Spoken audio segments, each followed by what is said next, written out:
Muy buenos días, profesor. Listo. Bueno, vamos a dar inicio al seminario.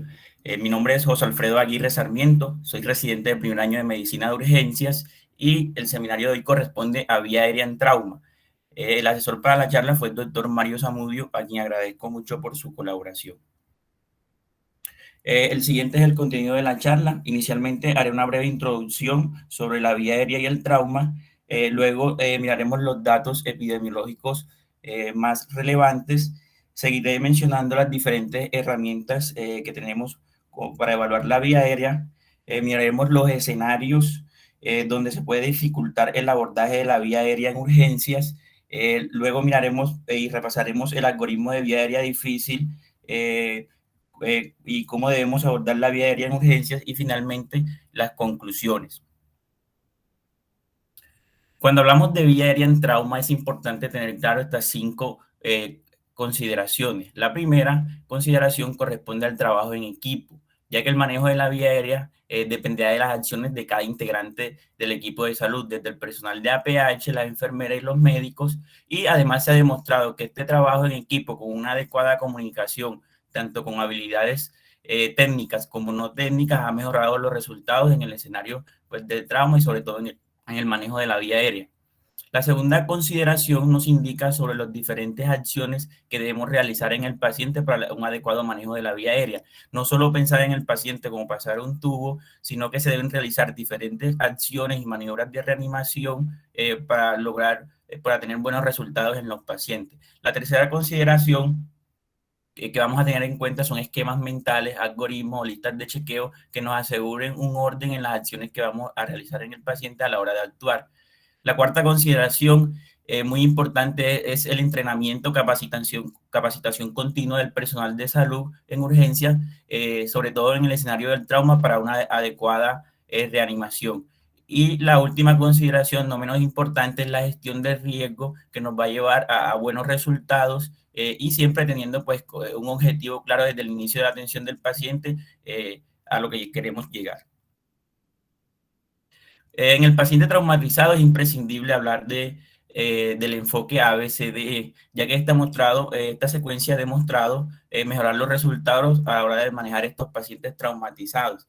El día de hoy nos vamos a enfocar en la primera letra, que es la A, que corresponde a la vía aérea. Sin embargo, no podemos dejar de lado las otras porque de las otras también va a depender en parte de la vía aérea y la estabilidad de este paciente. Esto, aunque está descrito como una secuencia, muchas de estas acciones las vamos a realizar de forma paralela, como ya les mencioné, para que el paciente tenga una adecuada estabilidad y así obtener buenos resultados. Ahora miraremos rápidamente un repaso sobre la vía aérea. Entonces, entender que la vía aérea inicia desde las fosas nasales y los labios y va hasta los alvéolos pulmonares. Son muy importantes las estructuras que se encuentran en la cavidad oral, desde las piezas dentarias, paladar duro, paladar blando, y la lengua, ya que esta ocupa un gran volumen en la cavidad oral. Ya hacia la parte posterior de la lengua se encuentra la orofaringe, en su parte superior estaría la nasofaringe y ya más inferior a la orofaringe estaría la laringe. La laringe, esta es una vista anterior y posterior, está compuesta por el hueso hioides en su parte pues, más superior. En la parte media estaría el cartílago tiroides y un poco más abajo el cartílago cricoides. Estas estructuras están unidas por esta parte que está aquí arriba, que es la membrana que estoy señalando, que es la membrana tiroidea, y entre el tiroides y el cricoides estará la membrana cricotiroidea, que esta va a ser muy importante para el abordaje quirúrgico. Ya en la parte inferior del cricoides estarían pues, los anillos traqueales. En esta vista posterior apreciamos donde se evidencia la epiglotis, ya más hacia inferior estaría el cartílago cricoides, que este cartílago tiene una forma de anillo. En la parte superior de esto estarían los cartílagos aritenoides y los cartílagos corniculados. Siempre que realizamos, que vamos a realizar un manejo de la vía aérea, sobre todo cuando realizamos la laringoscopia, las estructuras que queremos observar es estas, que son pues, las cuerdas bucales y el espacio glótico. En la parte superior en esta estaría la epiglotis, que aquí en esta zona pues, no se ve muy bien, esta imagen no se ve muy bien, y en la parte inferior estarían los cartílagos que anteriormente les estaba mencionando. y inferior al cartílago cricoides. Entonces nos encontraremos los anillos traqueales, la tráquea, que va hasta una zona que se llama la carina, donde se da la bifurcación en bronquio derecho, bronquio izquierdo, y de aquí las diferentes ramificaciones hasta los alveolos pulmonares. Es muy importante mencionar en esta parte de anatomía que la cabeza y el cuello son zonas altamente vascularizadas y que cuando se presenten traumas en esta zona, estos pacientes tienden a sangrar mucho y a dificultar el manejo de la vía aérea, como vamos a ver más adelante. En cuanto a la epidemiología, es importante mencionar que el trauma está entre las primeras causas de muerte invalidez en el mundo. En esta tabla que ven a su derecha, para el año 2017 se encontraba en la 10ª posición entre las principales causas de muerte. Otro dato muy importante es que el politrauma severo tiene una mortalidad general del 12% y que entre el 20 y el 30% de todas las intubaciones que se realizan en el servicio de urgencia son secundarias a traumas. Generalmente estas ocurren en las primeras 2 horas del ingreso del paciente. Cerca del 3% de los pacientes críticos que ingresan a urgencias mueren en los primeros 30 minutos y muchos de estos están asociados al mal manejo de la vía aérea. Los siguientes datos fueron tomados de este artículo de revisión publicado este año, en febrero de este año, sobre el manejo de la vía aérea difícil. En este nos describen pues una incidencia, han encontrado una incidencia de intubación traqueal fallida entre el 0.05% y el 0.3%. Entiéndase una intubación fallida cuando hay una incapacidad para pasar el tubo a la tráquea a pesar de múltiples intentos. En cuanto a la incidencia de una intubación traqueal difícil, esta está entre el 5 y el 8%, y la intubación traqueal difícil corresponde cuando son necesarios varios intentos para la realización de la intubación. Este dato me pareció muy importante traerlo, y es que hasta un 15% de los pacientes con un trauma grave se broncoaspiran antes de realizar el manejo o pues, la intubación endotraqueal. En cuanto a la ventilación difícil, encontramos una incidencia de 1.4 a un 5%. La ventilación difícil es cuando realizamos una adecuada colocación de la mascarilla. Sin embargo, la ventilación de estos pacientes es inefectiva y generalmente esto se refleja en la oxigenación. En cuanto a una laringoscopia difícil, es cuando tenemos, pues, con la clasificación de Corman, una laringoscopia de grado 3 o 4. Esta tiene una incidencia del 2 al 8%. Y ya un poco pues, más raro es la vía aérea quirúrgica de emergencia, que está descrita entre 1 a 50.000 casos. Buscando pues, en la literatura si había información sobre la epidemiología en Colombia, no encontré cifras exactas, pero sí encontré diferentes artículos y revisiones de casos, sobre todo acá en la ciudad de Medellín y en la ciudad de Bogotá, donde abordan el manejo de la vía aérea según pues, los diferentes traumas. Entonces, como vemos en esta parte acá, está enfocado al trauma de columna cervical, está el trauma maxilofacial, y también hay diferentes publicaciones sobre el uso de las diferentes herramientas que tenemos en los servicios de urgencia para el manejo de la vía aérea. Este es un artículo que me pareció muy importante traerlo, ya que este nos evidencia la importancia sobre hablar del manejo de la vía aérea en el escenario del trauma. Este estudio fue realizado en un centro de trauma en Washington, en Estados Unidos, y aquí buscaron evaluar pues, las muertes prevenibles en el contexto del trauma. Entonces, tomaron de un centro de trauma todas las muertes que habían ocurrido en el lapso entre 2005 y 2014. Pues cabe mencionar que este estudio ya lo habían realizado entre 1996 y el 2004, y lo que buscaron ellos finalmente a ver si habían cambios en los patrones de error en la mortalidad en trauma. Y definieron con esta junta si estas muertes se debían a errores médicos y si eran potencialmente prevenibles. Entonces, ¿qué encontraron en cuanto a la vía aérea? Encontraron que a pesar de los avances en la vía aérea, en los diferentes dispositivos y algoritmos que se ha planteado, han aumentado las muertes por el mal manejo de la vía aérea en trauma. Miren que acá en el 2004 reportaban una mortalidad del 16% y ahora en el último estudio, en el 2014, del 31%. Ellos esto lo asociaron primero, la primera dificultad que encontraron era que se realizaban muchas intubaciones esofágicas, y la otra que había mucho retraso en el abordaje quirúrgico de emergencia de la vía aérea.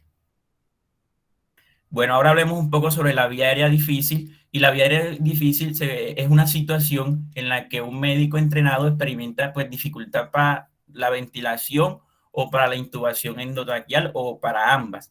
Esta vía aérea difícil está dada por variables anatómicas y fisiológicas del paciente.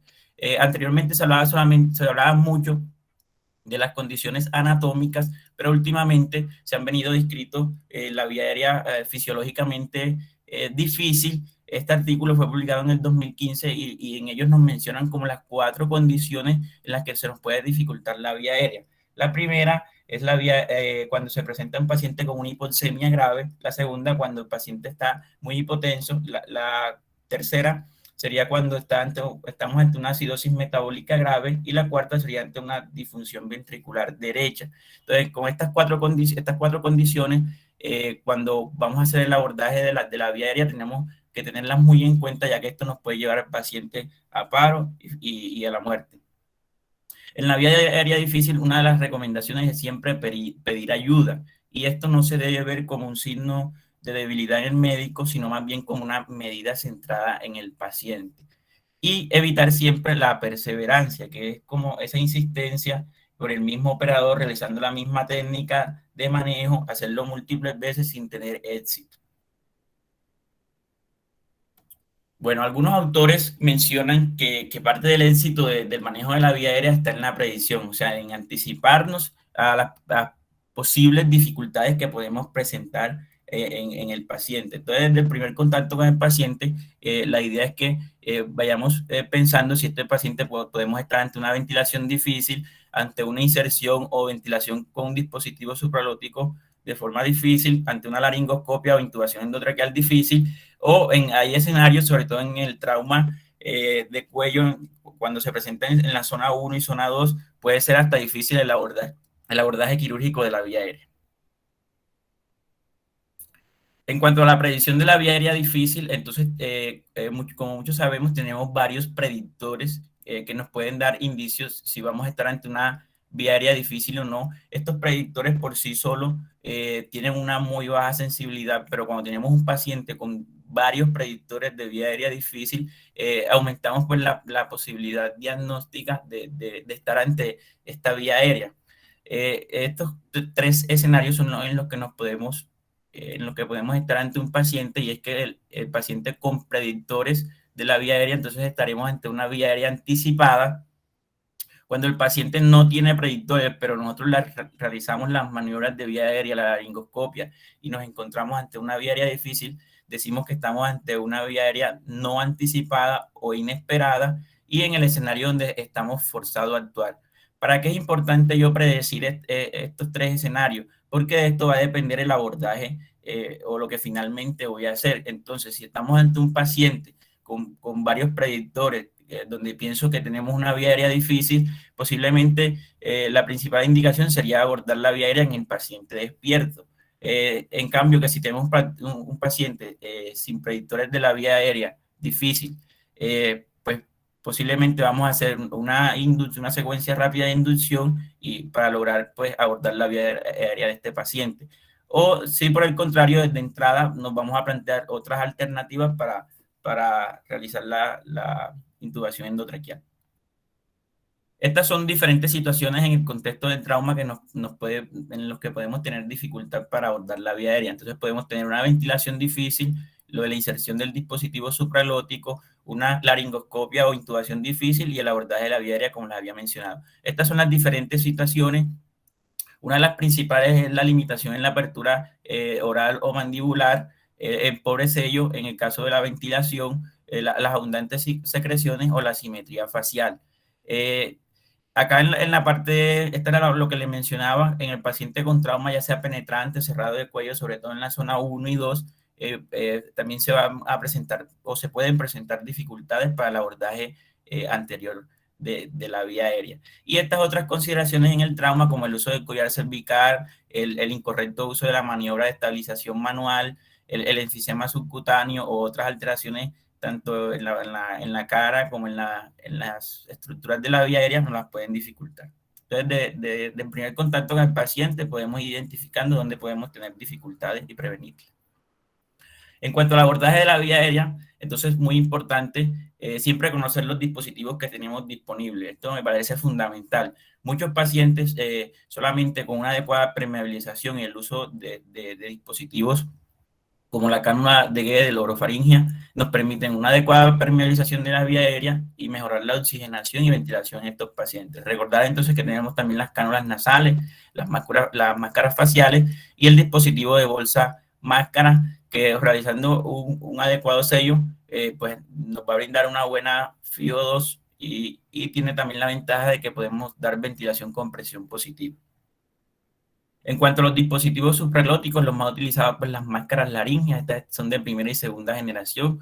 Las últimas guías recomiendan las de segunda generación, ya que estas ofrecen un beneficio adicional y es que disminuyen el riesgo de broncoaspiración. La mayoría tienen un doble lumen, entonces muchas de estas, como la Fastra, se puede pues intentar realizar la intubación por medio de esta y también se puede realizar aspiración de la vía aérea por medio de esta. Acá les traigo la tablita en el tamaño en que vienen las máscaras faciales, vienen de 1 a 5 y esto se decide pues según el peso del paciente. Otra herramienta que tenemos es el buggy, que tiene múltiples utilidades. Generalmente cuando estamos ante una laringoscopia difícil, tiene mucha utilidad, sobre todo en los cormas que son 3A. Y los tubos endotraqueales, entonces recordar siempre que los tubos endotraqueales debemos probar el balón antes de utilizarlo. En los pacientes, pues hay múltiples fórmulas para calcular la profundidad. Yo les traigo pues esta que es como la estandarizada, aunque no siempre en los pacientes lo debemos hacer en esta profundidad, pero pues que lo hagamos en esta, estamos pues asegurando que esté por debajo de la glotis o en el espacio subglótico. La profundidad entonces entre 21 y 24 centímetros y el diámetro recomendado pues en las mujeres generalmente va a ser entre 7 y 7.5 y en los hombres entre 8 y 8.5. Tener en cuenta aquí que siempre debemos tener a la mano una medida o el número de tubo inferior en caso de que lo necesitemos. En cuanto al laringoscopio, tenemos el laringoscopio convencional con su hoja curva y su hoja recta y el videolaringoscopio. Pues aquí también les traje la imagen del fibrolaringo que vamos a hablar más adelante. Para mencionarle aquí, ya las guías lo que más recomiendan como primera opción es el biolaringoscopio por tres razones. Primero, que nos da una vista panorámica. Segundo, que ha demostrado que se evita la extensión del cuello. Y tercero, que en algunos estudios o en muchos estudios ha presentado un aumento en la tasa de éxito en el primer intento de intubación, sobre todo en los pacientes donde se predice una vía aérea difícil, pues lo describen entre pues un 96 y un 99, 100% de éxito. Bueno, en esta parte de la secuencia de intubación rápida, en el escenario de urgencias cobra mucha importancia, ya que de esto, pues en parte también depende el éxito. Estas tres primeras partes, recordemos que son 7 pasos que los conocemos como las 7P. Estos 3 primeros pasos, lo que es preparación, preoxigenación y pretratamiento, generalmente en el escenario de urgencias lo hacemos al mismo tiempo. O sea, mientras vamos preparando, vamos preoxigenando al paciente y vamos brindando pretratamiento. Ya ya algunos autores y en las últimas guías ya hablan más que todo de preoptimización del paciente, donde en este punto es donde se recomienda pues tratar de llevar al paciente en las mejores condiciones a la inducción. Aquí en esta parte también recomiendan el uso de líquidos endovenosos y el uso de vasopresores con el fin de tener una adecuada estabilidad hemodinámica en el paciente y disminuir los riesgos asociados a la intubación. Luego haremos lo que es para la inducción y el uso de los relajantes musculares. Vamos a posicionar al paciente si las condiciones no lo permiten. Vamos a pasar el tubo y los cuidados post-intubación. Quiero hacer énfasis en esta parte de la secuencia de intubación rápida en la preoxigenación, ya que el evento adverso principal cuando hacemos una intubación es la desaturación. Y esta desaturación en muchos casos ha estado asociada a choque cardiogénico, a lesión cerebral y muerte en los pacientes. Entonces, la preoxigenación está recomendada en 3 a 5 minutos. Si el paciente es colaborador, se le pide que haga respiraciones profundas. Siempre vamos a dar una FIO2 del 100%. Podemos utilizar máscara de no reinhalación, el dispositivo de bolsa, válvula máscara. Y esta tabla se las traigo porque Pues está demostrado que cuando realizamos una adecuada preoxigenación, se aumenta el tiempo en que el paciente se puede saturar. Entonces aquí, como vemos en la imagen, un paciente sin comorbilidades, de 70 kilos adulto, puede durar hasta 8 minutos para comenzar a desaturarse.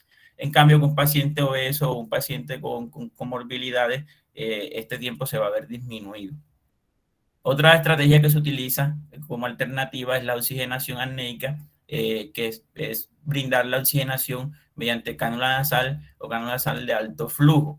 Y esto ha demostrado que permite pues, aumentar el tiempo en que pacientes se saturan, sobre todo en los pacientes de alto riesgo, y tiene una limitación, y la limitación es que en pacientes que tienen shock fisiológico como edema pulmonar o neumonías, pues estos pacientes no se benefician de la oxigenación apneica, y se debe pues también suministrar ventilación con presión positiva. Los pacientes de mayor riesgo son los pacientes traumatizados, los obesos, embarazadas y pacientes con patología pulmonar. En cuanto a la preoxigenación, este artículo pues nos describe cómo comprender la preoxigenación y la oxigenación apneica, y finalmente nos da como 4 recomendaciones, que es casi pues las que les mencioné anteriormente, y es que la preoxigenación se debe dar hasta el inicio de la ventilación mecánica. La segunda es que debemos hacer una adecuada desnitrogenización con oxígeno con cánulas de alto flujo por mínimo 3 minutos, que el reclutamiento alveolar se debe pues, realizar por medio de la ventilación con presión positiva, y la cuarta recomendación es lo de la adecuada desnitrogenización, de lo del uso de cánulas nasales de alto flujo y lo de la ventilación con presión positiva en pacientes con shock fisiológico. En cuanto a la estabilidad hemodinámica del paciente, lo que les mencionaba en preoptimización, entonces es importante en el paciente que con choque o en el paciente que esté muy hipotenso, las dosis ajustadas de los inductores. Entonces recomiendan que esta, pues como medida general, sea una disminución del 50% en la dosis del inductor, aunque hay tablas como las que les traigo aquí para determinar esto. Entonces en esta tabla, según el índice de choque, se van a plantear diferentes estrategias y combinaciones de los medicamentos para realizar la inducción, como lo vemos aquí a mano derecha. Y también recomiendan, en cuanto a la estabilización hemodinámica, como les mencioné, el uso temprano de vasopresores para la optimización hemodinámica del paciente. En cuanto a los inductores, estos son pues los inductores más descritos en la literatura, y generalmente estos son los que tenemos disponibles acá en nuestro medio, a excepción pues un poco del etomidato, aunque en algunas partes sí está disponible. Y no me voy a detener en cada uno de ellos, pero sí les quiero mencionar que pues, de las cosas más importantes es conocer el medicamento y sus efectos adversos, y saber pues las dosis óptimas que debemos utilizar para la secuencia de intubación rápida. También conocer las diferentes combinaciones que podemos hacer con los diferentes inductores, y la elección de esto pues va a depender de cada caso, se va a individualizar en cada paciente según pues, las condiciones del paciente. Otra cosa que quiero mencionar es sobre el uso de la ketamina, que anteriormente ya no se estaba utilizando casi, estaba, digamos, lo que estigmatizada, y se ha demostrado en los últimos estudios que es un buen analgésico, que es un buen sedante y que es un buen inductor. Además que ya pues no hay como una contraindicación para utilizarlo en el paciente con trauma craneoencefálico, aunque como les mencioné anteriormente, hay que conocer bien el medicamento y saber cuáles pues, pueden ser sus efectos adversos, como pues todos los medicamentos. En cuanto al mecanismo del trauma, entonces la lesión que vamos a encontrar en el paciente va a depender del mecanismo del trauma. Entonces, si estamos ante un mecanismo cerrado, principalmente vamos a encontrar desgarros, fracturas, hematomas o disrupción en la vía aérea. Y si es un trauma abierto, va a estar dado más por la perforación de tejidos, presencia de cuerpos extraños, laceraciones en laringe, tráquea, las estructuras del cuello. Entonces aquí les traje 5 escenarios, y estos escenarios los traje porque es donde posiblemente con mayor probabilidad nos vamos a enfrentar ante una vía aérea difícil. Entonces el primer escenario es el trauma craneoencefálico. Entonces en el trauma craneoencefálico vamos a tener, el objetivo es asegurar la vía aérea. Pues uno de los objetivos es asegurar la vía aérea. Esto con el fin de brindar una adecuada oxigenación y mantener al paciente normocánico. Esto nos va a permitir evitar la lesión secundaria en el paciente con TEC. Es muy importante en esta parte los 3 mecanismos que nos pueden llevar en apnea apnea en el trauma encefalocraniano, y es la lesión cerebral grave, la apnea de impacto o la obstrucción de las vías respiratorias por la pérdida del conocimiento.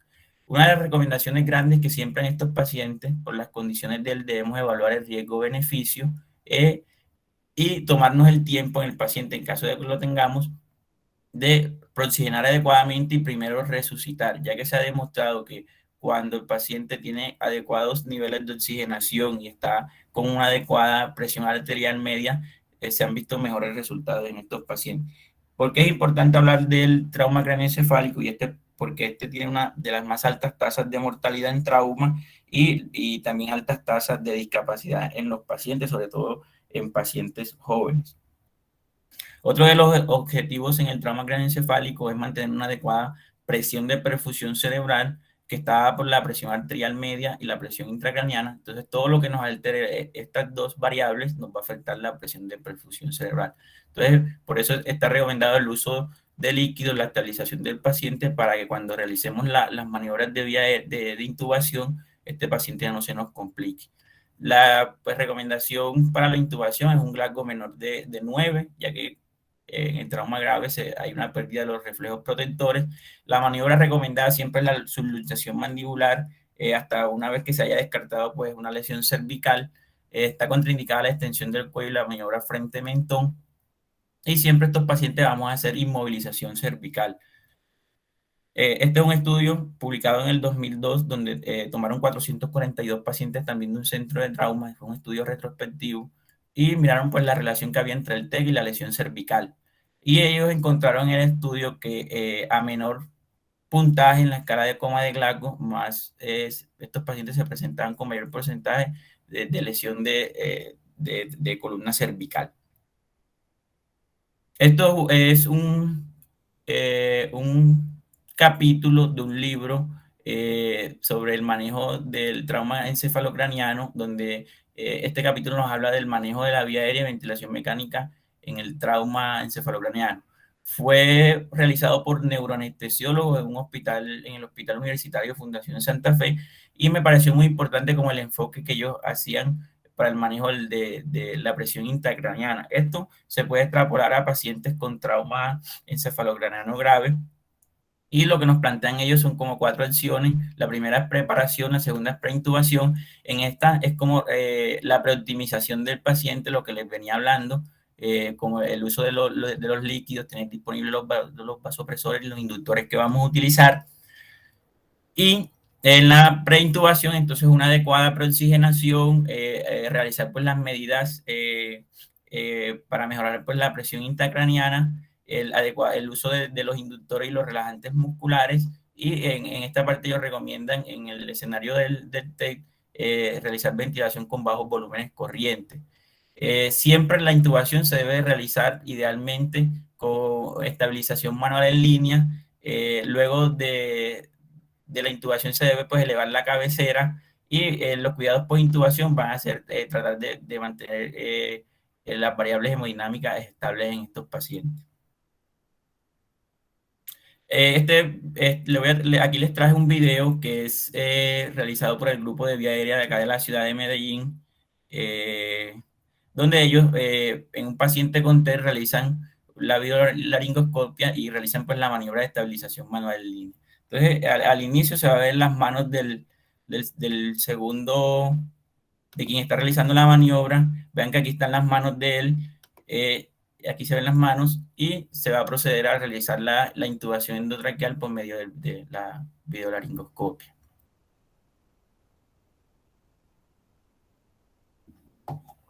Entonces, aquí se va a ver donde identifican la epiglotis, e inmediatamente van a ver el espacio subglótico. Entonces, hay la epiglotis y el espacio subglótico, y van a proceder al paso del tubo.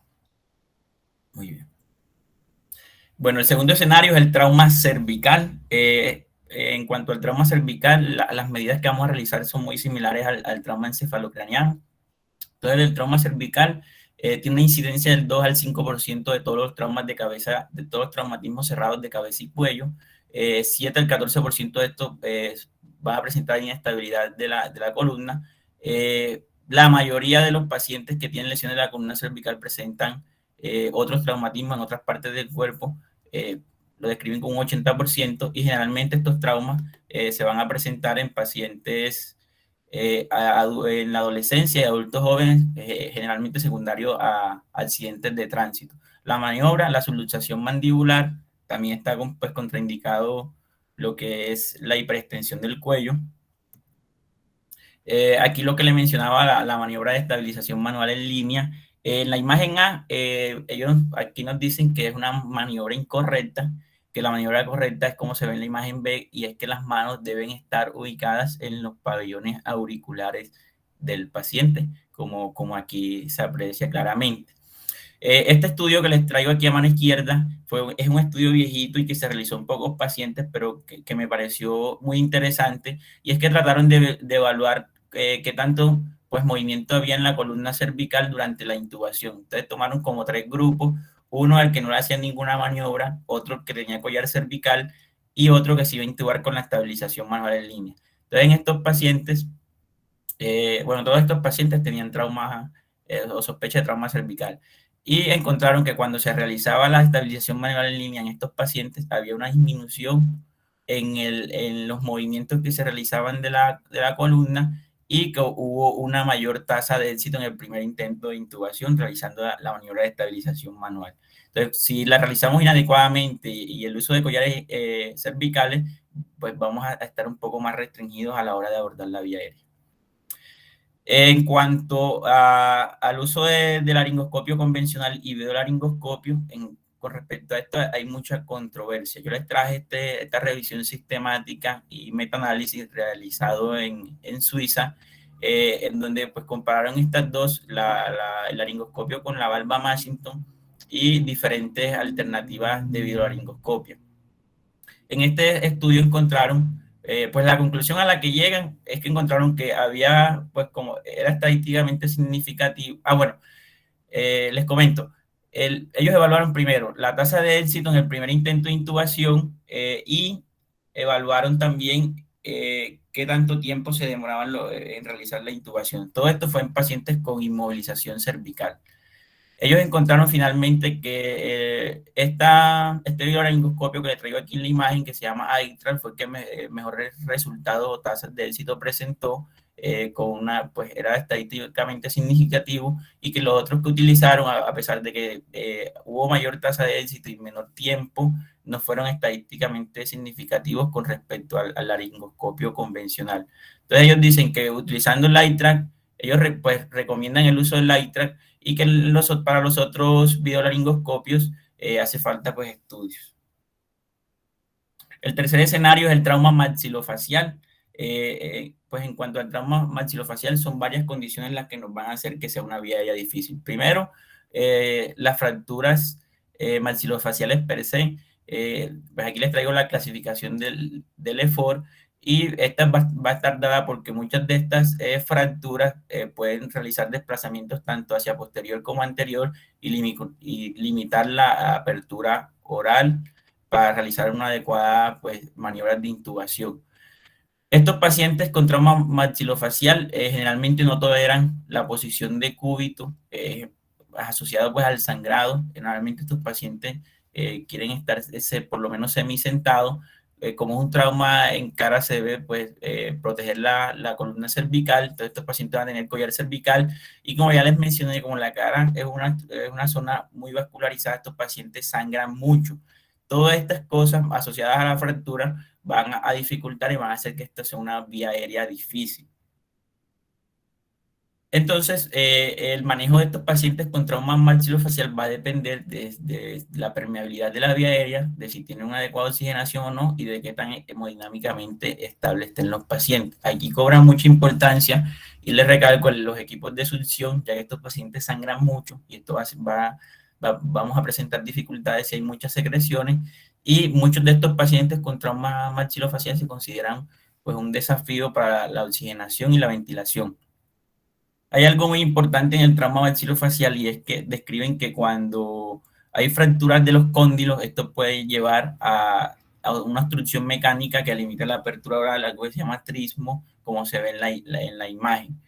En algunas partes encontré que algunos autores dicen que cuando hay fracturas múltiples de la cara, en algunas ocasiones, sobre todo de la mandíbula, muchas veces la mandíbula cae y esto facilita el abordaje de la vía aérea, pero son muy pocos los casos en los que eso ocurre. Bueno, entonces en el trauma maxilofacial se propone este algoritmo cuando se va a hacer un manejo definitivo de la vía aérea y entonces la primera medida es pedir ayuda, como les mencioné anteriormente. Aquí vamos a definir si el paciente está estable o inestable, o sea, si tengo tiempo o no tengo tiempo. Vamos a comenzar por el más grave, entonces si el paciente está inestable, la recomendación es hacer una secuencia de intubación con doble CETAC o pues la traducción sería como doble configuración y es la que les traigo acá en la imagen. Entonces, la doble configuración es preparar pues todas las condiciones para hacer, ya puede ser una laringoscopia directa, una biolaringoscopia o una intubación por medio del fibrolaringoscopio y tener al paciente preparado para un abordaje quirúrgico. Entonces, vemos que en la imagen están haciendo una videolaringoscopia, aquí también tienen un fibrolaringoscopio y está un tercer operador como dispuesto en caso de que lo anterior falle para realizar el abordaje quirúrgico de la vía aérea. Tienen pues, todo preparado a la mano. Acá tienen el monitor y tienen el dispositivo en caso de que necesiten pues, ventilar y el paciente le permita ventilar. Entonces, esa es la estrategia que vamos a utilizar en el paciente inestable. En el paciente estable, en que tenemos tiempo, si el paciente va a depender si el paciente coopera o no. Si el paciente es cooperador, podemos considerar el uso de imágenes para caracterizar mejor la lesión. Y aquí vamos a tener dos estrategias. Si el paciente colabora, podemos hacer una laringoscopia, una videolaringoscopia, una fibrolaringoscopia con el paciente despierto, o si de entrada consideramos que requiere un acceso quirúrgico, lo podemos hacer con anestesia local en el paciente despierto. Si el paciente no es colaborador, tenemos dos opciones. La primera es facilitar que el paciente nos colabore, entonces aquí recomiendan con una sedación consciente del paciente para que éste nos colabore y podamos realizar el algoritmo del paciente que coopera. Si no coopera, entonces vamos a pasar a la secuencia de doble CETAC. El cuarto escenario es el trauma laringotraqueal. En cuanto al trauma laringotraqueal, este sí tiene una incidencia menor, pues son más raros los casos, tiene una incidencia menor del 1%. Son más frecuentes las lesiones penetrantes que las cerradas. Los hallazgos que encontramos en estos pacientes generalmente son disfagia, ronquera, estridor, enfisema subcutáneo, hemoptisis, hematoma o lesiones evidentes como se ve en la imagen de la laringe o la tráquea. Y la recomendación que el abordaje más seguro de estos pacientes es instrumentar la vía aérea bajo visión directa. En el paciente estable nos podemos ayudar, pues podemos tener ayudas diagnósticas con el fin de caracterizar otras lesiones o de caracterizar la lesión que estamos evaluando. Porque se ha demostrado que estos pacientes tienen lesiones asociadas por las diferentes estructuras que hay en el cuello. Este estudio fue un estudio realizado en Canadá por otorrinos. Este estudio lo realizaron entre 1999 y el 2011. Fue un estudio retrospectivo. Se realizó en 89 adultos con trauma laringotraqueal y evaluaron pues la incidencia, el manejo y los resultados en estos pacientes. Aquí les traje pues los principales síntomas que presentaron los pacientes fue odinofagia, disfonía y disfagia.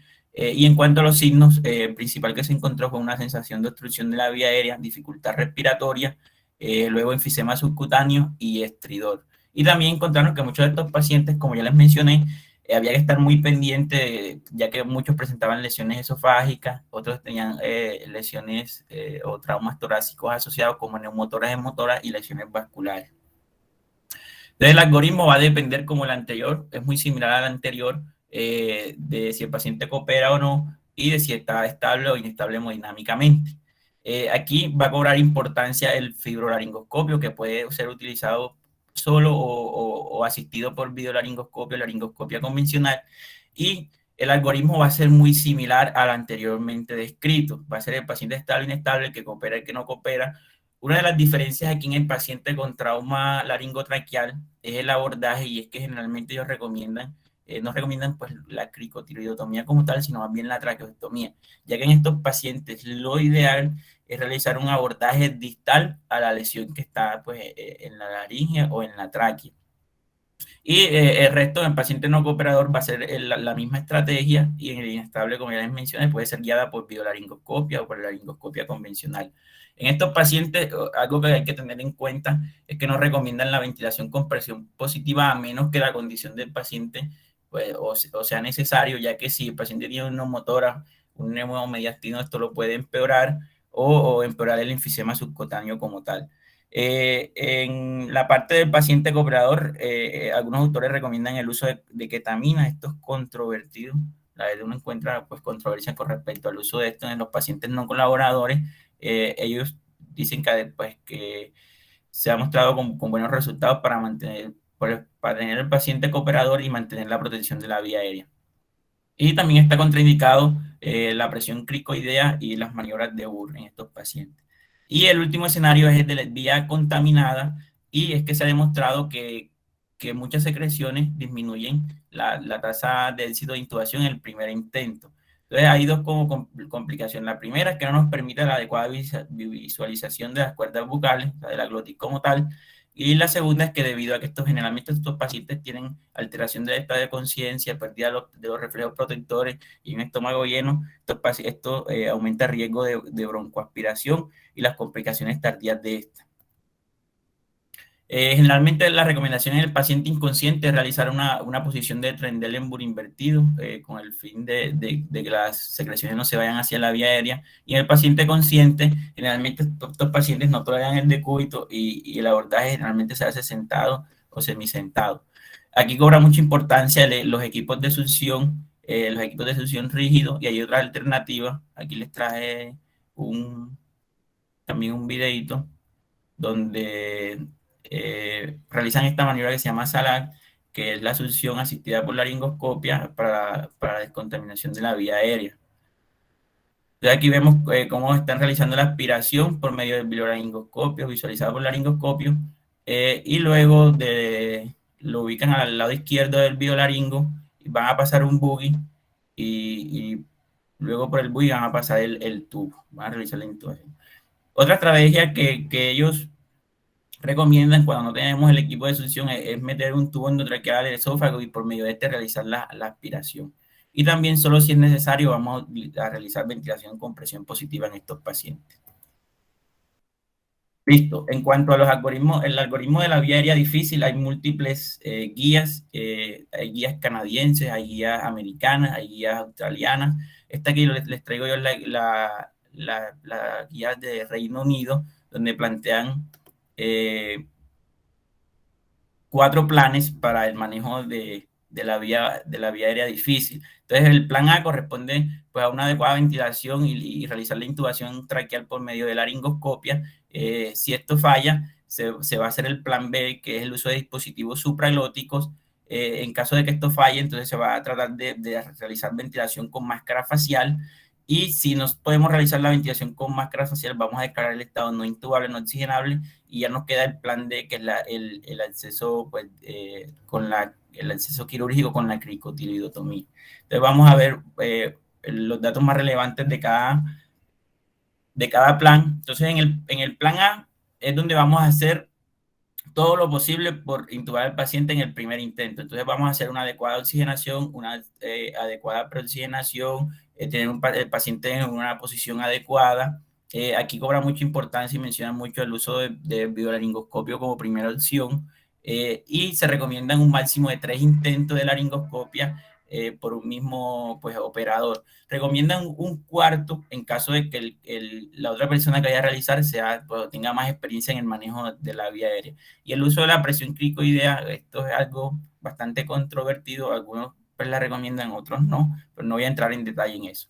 Entonces, si no logramos intubar al paciente, debemos declarar intubación fallida y vamos a utilizar los dispositivos supraglóticos para tratar esto como una medida, digámoslo, pasajera, con el fin de tratar de ventilar y mantener la oxigenación del paciente. Se recomienda con un máximo de 3 intentos de inserción de dispositivos supraglóticos, o en caso de que lo podamos insertar, pero el paciente tenga una ventilación inefectiva, entonces vamos a declarar que no se puede ventilar por el dispositivo supraglótico y vamos a pasar al plan C. En el caso del plan C hay varias recomendaciones, entonces realizar un adecuado sello, reposicionar nuevamente al paciente, Y en caso de que el paciente no se deje ventilar, está recomendado el uso pues, de relajantes musculares con el fin de tratar de mejorar la ventilación en el paciente. Y si luego de todas estas medidas no podemos ventilar al paciente, vamos a declarar el estado de no intubable, no oxigenable y vamos a pasar al plan C, que es la cricotiroidotomía o el acceso quirúrgico de emergencias. Pues, si en el caso que requiera la traqueostomía, se hace traqueostomía. Entonces, la técnica de la cricotiroidotomía, aquí lo voy a explicar de forma simple, es ubicar la membrana cricotiroidea, realizar una incisión transversal, luego hacer un giro del bisturí 90 grados para ampliar el diámetro por donde vamos a pasar el tubo. También, pues lo que recomiendan es pasar inicialmente un buggy para utilizarlo como guía. Con el bisturí se puede ampliar pues el diámetro para que pueda pasar el tubo fácilmente y posteriormente se va a pasar el tubo endotraqueal a la vía aérea. Bueno, en cuanto al modelo Vortex, el modelo Vortex es una alternativa que se ha planteado a los diferentes algoritmos y este modelo fue implementado para tratar de resolver con anticipación los problemas evidenciados en el mal manejo de la vía aérea. Eh, el modelo Vortex lo que nos plantea, o también lo conocen como diagrama en forma de embudo, y lo que ellos nos plantean es como unas líneas de vida. Entonces, en la parte verde, ellos la mencionan como la parte segura, y en la cual el paciente se deja ventilar y tiene una adecuada oxigenación, y las líneas de vida van a estar en la zona azul. Entonces, va a estar la ventilación, el uso de dispositivos supralóticos, el uso de la intubación como tal, y tiene forma de embudo porque ellos mencionan que a medida que pasa el tiempo vamos llegando a una zona que es el abordaje quirúrgico. Entonces, a medida que pasa el tiempo se disminuyen las posibilidades y vamos a llegar finalmente al abordaje quirúrgico de la vía aérea.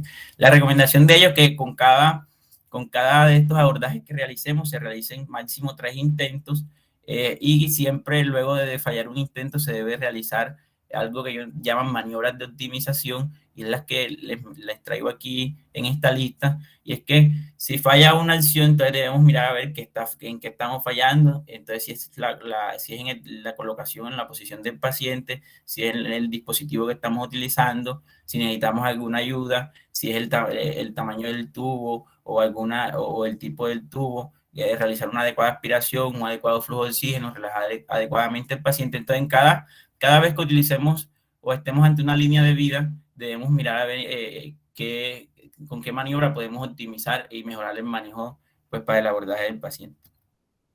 Entonces, ya cuando se realiza la intubación, siempre debemos confirmar que el tubo se encuentra en la vía aérea. Hay diferentes estrategias para esto.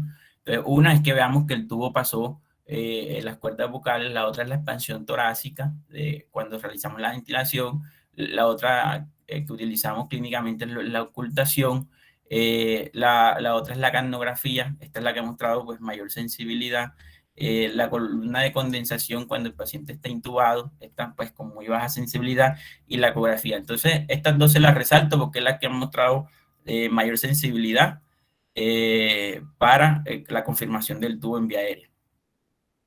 Y pues la herramienta que venimos utilizando nosotros los urgentólogos mucho en el escenario de urgencia también nos permite confirmar esto, aunque tiene varias aplicaciones en la vía aérea. Entonces acá les traigo una imagen donde se está confirmando si se realizó adecuadamente la intubación, y vemos que aquí estamos ante una intubación esofágica, ya que se ven dos luces. Se ve pues una luz en el esófago, la cual no se debería ver cuando realizamos la ecografía en la parte anterior del cuello. Otra aplicación es la localización de la membrana cricotiroidea para hacer la cricotiroidotomía. Como vemos en esta imagen, se ve el cartílago tiroides y aquí se ve muy claramente la membrana cricotiroidea y la parte inferior del cartílago cricoide. Otras opciones que se utilizan es para evaluar el diámetro del tubo endotraqueal con mediciones que se hacen pues, en el espacio subglótico, y también para guiar la traqueostomía. Bueno, finalmente las conclusiones, entonces las cosas grandes que quiero que se lleven o que les queden claras es que debemos tener un entrenamiento continuo en la vía aérea, sobre todo nosotros los urgentólogos, ya que esto pues yo lo relaciono con las horas de vuelo de un piloto de avión, que tener claros los algoritmos, tener esquemas mentales nos orientan al abordaje y nos ayudan a plantearnos estrategias y a gestionar el riesgo en estos pacientes. que conocer las herramientas que tenemos disponibles en nuestro servicio de urgencia nos van a dar diferentes opciones para manejar al paciente, que no nos debemos acelerar en pasar el tubo, sino en crear unas condiciones óptimas, tanto de oxigenación como de estabilidad hemodinámica en el paciente para disminuir los riesgos de intubación y siempre no olvidar que debemos pedir ayuda. Entonces, esto era lo que les tenía para el día de hoy. Espero que les haya gustado. Y antes de pasar a las observaciones y preguntas, los invito al primer curso de actualización de medicina de urgencias que será realizado el día 5 y 6 de noviembre de este año. Muchas gracias.